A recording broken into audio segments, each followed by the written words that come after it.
Commander, something you need? I like to know my crew. Mind if I ask you a few questions? I can see where this is going. You did a background check on me, didn't you? Well, I'll tell you the same thing I told the captain. You want me as your pilot. I'm not good. I'm not even great. I am the best damn helmsman in the Alliance fleet. Top of my class in flight school, I earned that. All those commendations in my file, I earned every single one. Those weren't given to me as charity for my disease. I'm sorry, Joker. I didn't even know you were sick. You mean you didn't know? Oh, crap. Okay, I've got Vrolik syndrome, brittle bone disease. The bones in my legs never develop properly. They're basically hollow, too much force and they'll shatter. Even with crutches and my leg braces, it's hard to get around. One wrong step and crack! It's very dramatic. But I've learned to manage my condition, Commander. Put the Normandy in my hands and I'll make her dance for you.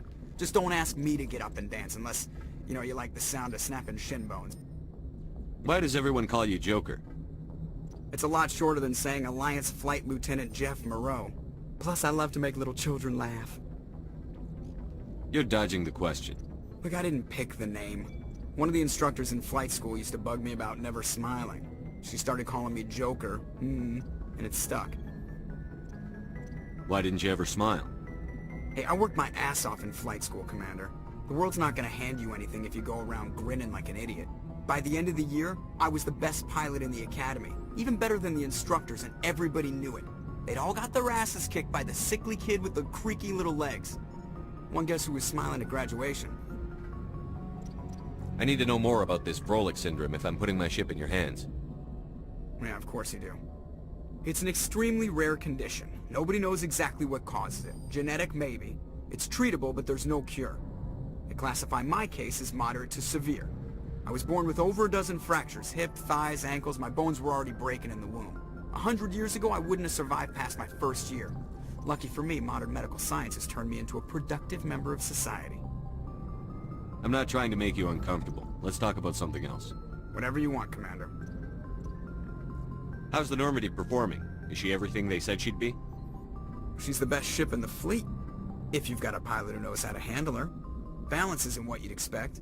Takes a while to get used to that oversized drive core we got stuffed in the back, and her power can sneak up on you if you're not careful. The Normandy's probably too much ship for your average Alliance pilot, Commander. Lucky for you, I'm anything but average. I have to go. Alright, see you.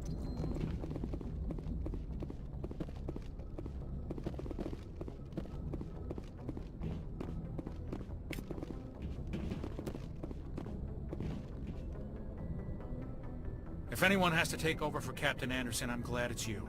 I'm not sure about having non-humans on our ship, though. We're all on the same team here, Presley. With all due respect, sir, that's what they said about Nihilus. Look how that turned out. Speak freely, Presley. I want to know if you have a problem with non-humans. It's not that, Commander. Humanity has always handled its own problems. Saren attacked one of our colonies. We should be the ones to stop him. We don't need their help. Some people think asking for help is a sign of weakness. That's just being stupid and stubborn. No matter how strong you are, allies can make you stronger. I guess so. Maybe I'm just stuck in the old ways of thinking. But don't worry, Commander, this won't be a problem. How did you end up assigned to the Normandy?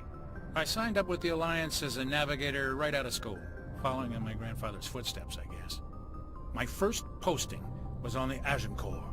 We were one of the first reinforcements to arrive at Elysium after the Blitz hit. Those raiders were no match for an Alliance frigate. Of course, the only reason the colony was still standing was because of you, Commander. I can't believe you held out as long as you did. How'd you end up on the Normandy? I got my officer's commission after Elysium. Must have made an impression on the right people. Captain asked for me when he was picking his crew. Carry on, Presley. Yes, sir.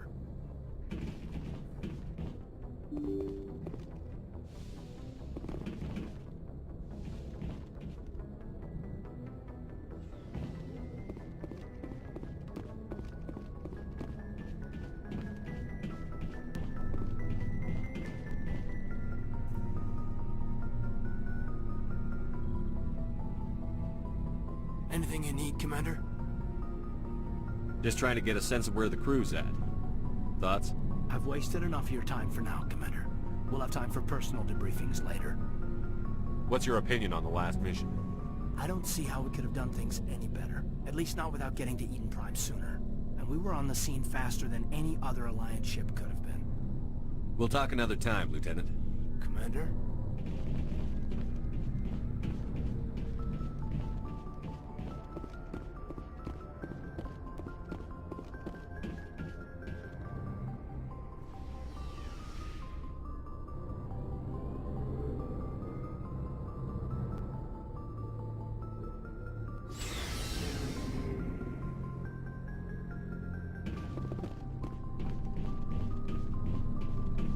Nice ship you've got, Shepard.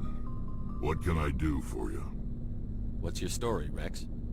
There's no story.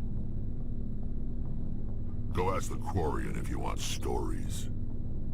You Krogan lived for centuries. Don't tell me you haven't had a few interesting adventures.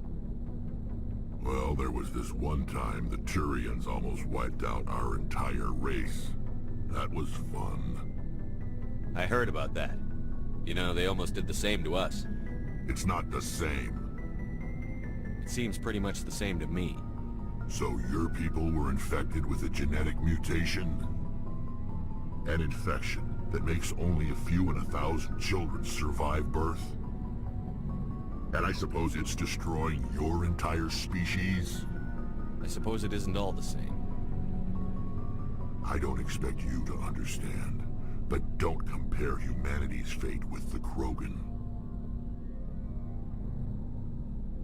Sorry, Rex. I wasn't trying to get you upset. Your ignorance doesn't upset me, Shepard. As for the Krogan, I gave up on them long ago. The genophage infected us, but it's not what's killing us. What can you tell me about the genophage? Ask the Solarians if you want details. They made it. All I know, it makes breeding nearly impossible. Thousands die in stillbirth, and most never get that far. Every Krogan is infected. Every one. And no one's rushing to find a cure. Why don't the Krogan try to find a cure? When was the last time you saw a Krogan scientist? You ask a Krogan, would he rather find a cure for the genophage or fight for credits? He'll choose fighting every time. It's just who we are, Shepard. I can't change that. Nobody can. Are your people really dying? We're sure not getting any stronger. We're too spread out. None of us are interested in staying in our own system. Lots of species have left their homes and prospered. But they go to colonize new worlds. We're not settlers. We're warriors. We want to fight. So we leave. Hire ourselves out. And most of us never go back. So long, Rex. Shepard. Commander? What's your opinion on the last mission? Kinda wish you'd got there sooner, Commander. No offense, I appreciate the rescue. I just wish... You wish we'd been able to save the rest of your unit? Yes, sir.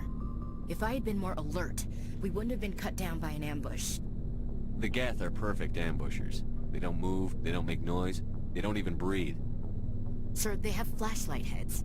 I'll make sure it doesn't happen again.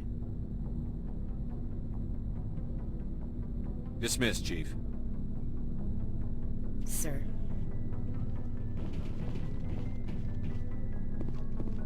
Thanks for bringing me on board, Commander. I knew working with the Spectre would be better than life at CSEC. Have you worked with a Spectre before?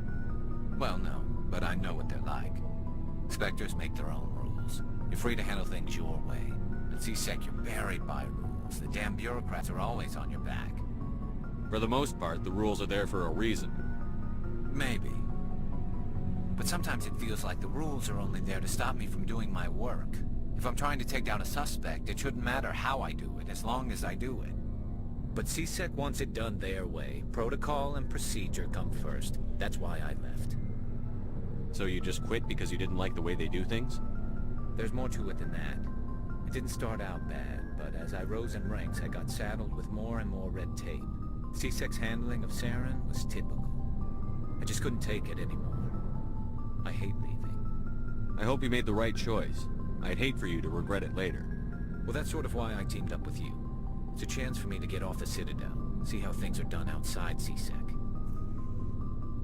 Either way, I plan to make the most of this.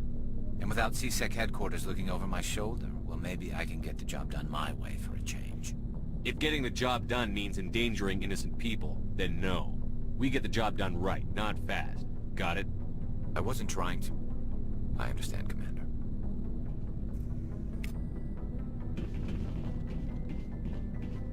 Hey, Commander. Looking for some extra supplies before you head out? What have you got? Whatever you want. Armor, weapons, mods. It's not standard Alliance issue, but that's not necessarily a bad thing. Well, as long as you don't mind paying for it. Why should I pay you for my weapons and armor? My stuff doesn't come from the Alliance. I have to purchase it myself, and it's not cheap.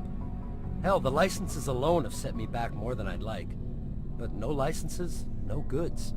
Without the goods, I'm out of a job. What are licenses? Why do you need them? Manufacturers sell licenses. Each license allows me to buy and sell a certain brand of products. I already have several basic ones, but you'll need to buy more if you want me to bring in different brands. Many of the best licenses are hard to get, but they're well worth the cost if you can find them. What do the different manufacturers offer? There are too many for me to keep track of, but each license will explain what it's good for. How often will you get new items? Well, that depends on how many licenses you've purchased.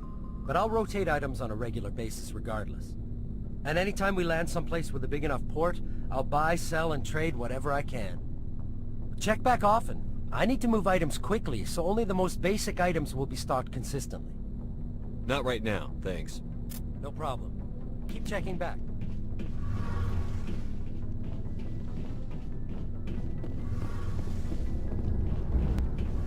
Hey, Commander, you know that Quarian, Tally? She's been spending all her time down here asking me about our engines. I'll tell her to leave you alone. What? No, she's amazing. I wish my guys were half as smart as she is. Give her a month on board and she'll know more about our engines than I do. She's got a real knack for technology, that one. I can see why you wanted her to come along. I figured she'd be a real asset to the team. You got an eye for Tally, Commander, but I'm guessing that's not why you came down here. Where else have you served, Adams? If you name a class of Alliance ship, I've probably served on it. Everything from dreadnoughts and carriers right down to frigates like the Normandy. My last assignment was on the Tokyo, only a cruiser, but she was a good ship. Couldn't hold a candle to the Normandy, though. I want to know more about the Normandy. She's the best ship I've ever served on, probably the fastest vessel ever designed. And she's the only one using the new Tantalus drive core. What's so special about the Tantalus drive core? Proportionally, it's about twice the size of any other vessel.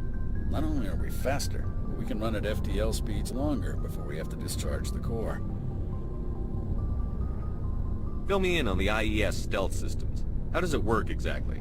You can't hide a ship out in space. They emit too much heat and radiation. Too easy for sensors to pick them up, unless you find a way to capture those emissions. So our stealth systems trap the energy we give off in storage sinks built into the ship itself. No emissions to give away our location. Eventually the sinks have to be vented. More than a few hours silent running and they overheat. Cook us inside our own hull. There's no way for anyone to detect us? A visual scan can still pick us up. Anyone looking out a window can see us plain as day. But you have to be pretty close to get an actual visual out in space.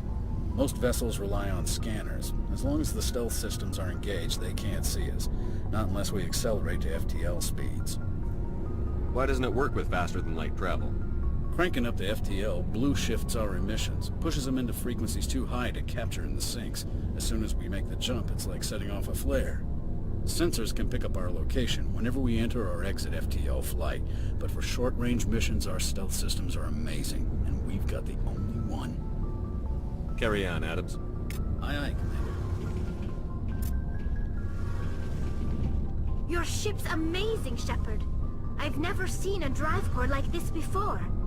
I can't believe you were able to fit it into a ship this small. I'm starting to understand why you humans have been so successful. I had no idea Alliance vessels were so advanced. The Normandy's a prototype. Cutting-edge technology. A month ago, I was patching a makeshift fuel line into a converted tug ship in the flotilla. Now, I'm sitting on board one of the most advanced vessels in Citadel space. I have to thank you again for bringing me along. Traveling on a vessel like this is a dream come true for me. I had no idea you found ship technology so interesting. It comes with being a Quarian. The migrant fleet is the key to the survival of my people. Ships are our most valuable resource. But we don't have anything like this. We make do with cast-offs and second-hand equipment. We just try to keep them running for as long as we can. Some of the fleet's larger vessels date all the way back to our original flight from the Geth. I can't believe your fleet's still using ships that are 3 centuries old. They're constantly being repaired, modified, and refitted. They aren't pretty, but they work. Mostly. We've tried to make ourselves as independent as possible on the flotilla. Grow our own food, mine, and process our own fuel. But some things we just can't make on our own. A patch to maintain the hull integrity requires raw materials we just don't have. That's why our pilgrimages are so important. I want to know more about the pilgrimage. When my people reach maturity, we leave our birth ships and seek acceptance with a new crew. It's necessary to maintain genetic diversity among the fleet. But no ship wants to accept someone who will be a burden on them. So, to prove our worth, we embark on a pilgrimage. We set out alone, leaving the flotilla and our families behind us. We only return once we have found something of value we can bring back to the fleet. This is presented as a gift to the captain of the respective ship we wish to join. If the gift is accepted, we are welcomed into the crew. Can a captain choose to reject the gift? That doesn't happen often. Most captains are eager to increase the size of their crew. It increases their own standing in our society. Even when a gift is not particularly valuable, the captain usually accepts it out of a sense of tradition. However, there is a stigma to presenting a substandard gift. It's not the best way to make a good impression on a new community. Most pilgrims don't return until they find something worthwhile. I can't believe they just send you off alone. It's not like they just cast us out. Before we leave, we are given lessons in how to survive outside the flotilla, and given gifts to help us on our journey. We also receive implants to fight off sickness and disease. Generations of living in an isolated and highly controlled environment have left our immune systems weaker than most. By the time we leave the fleet, we are well equipped for the pilgrimage. This is a rite of passage for all Quarians. If it were dangerous, our numbers would suffer. Virtually every pilgrimage ends with a triumphant return and the ritual presentation of the gift to one of the fleet's captains. I want to talk about something else. Like what? Tell me about your people. Our lives aren't easy. Resources are scarce, and we are constantly on the move. Everything we do must in some way contribute to the continuation of the migrant fleet. There are 17 million Quarians in the flotilla, and each of us relies on the others for survival. The bonds among my people are strong. Unfortunately, we have had to surrender many of the freedoms and civil liberties other species take for granted. What kind of freedoms? Well, it's illegal for parents to have more than one child. If our population grows too much, it would strain our resources to their breaking point. Of course, we also can't allow our numbers to become too few. If our population is in decline, the rule against single births is temporarily repealed. In extreme cases of population decline, incentives are even offered to encourage multiple births, though the Conclave hasn't had to take such measures in nearly a century.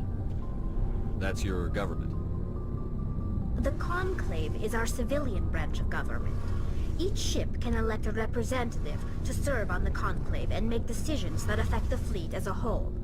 On matters that affect an individual ship, however, the captain has the final say. It's a tradition that dates back to the early days, when the fleet was governed by martial law. Fortunately, most captains nowadays are smart enough to have an elected council from their crew to give them advice and guidance. So the ultimate power rests with elected officials. In practice, the Conclave and the respective council for each ship tend to set the rules that govern our daily lives. But in theory, we are still under military jurisdiction. The 5 top-ranking military officials in the fleet serve on the Admiralty Board. These 5 have the power to overrule any decision by the Conclave in case of emergency. To do so requires unanimous agreement among the Admiralty, and they can only do this once. After that, the entire board must resign their posts. It's a safeguard that served us well. In nearly 3 centuries, the Admiralty Board has only overruled the Conclave 4 times. I want to know more about the Geth. I doubt I can tell you anything you don't already know. It's been almost 3 centuries since they drove my people into exile. All I know is the story of their origins, what they were when we created them, and how they turned on us. Interesting. The Geth were originally created to serve as an automated manual labor force. Initially, their intelligence was as limited as any VI.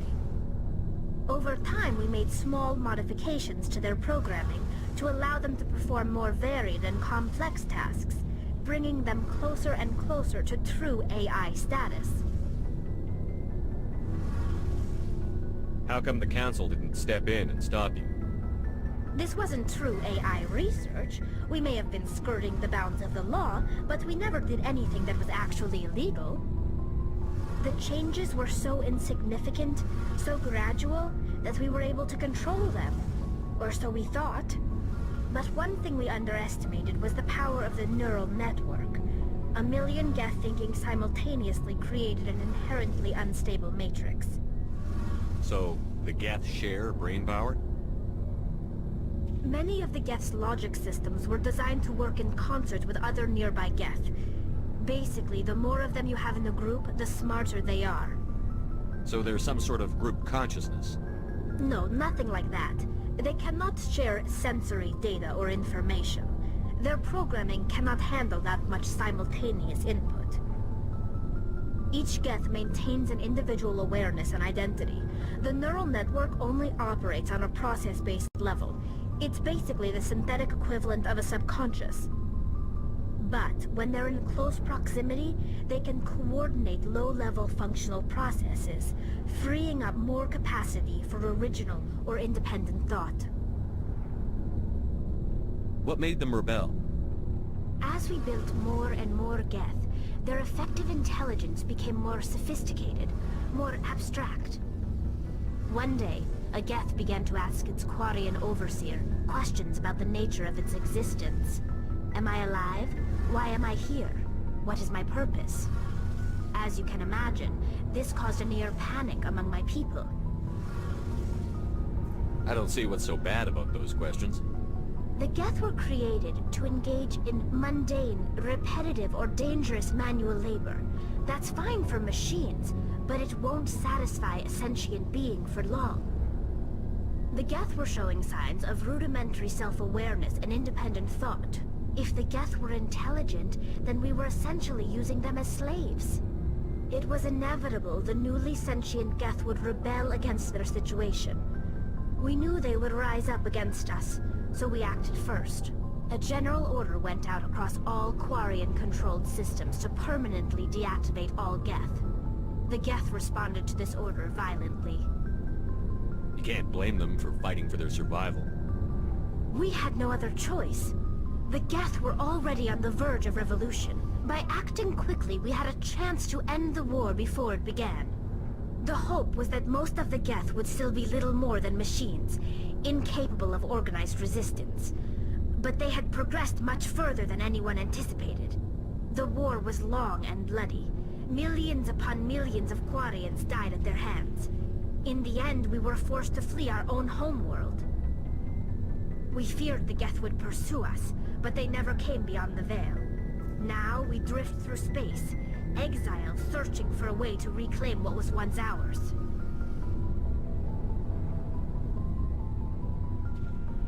I should go. See you later.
Commander, I'm picking up some strange readings.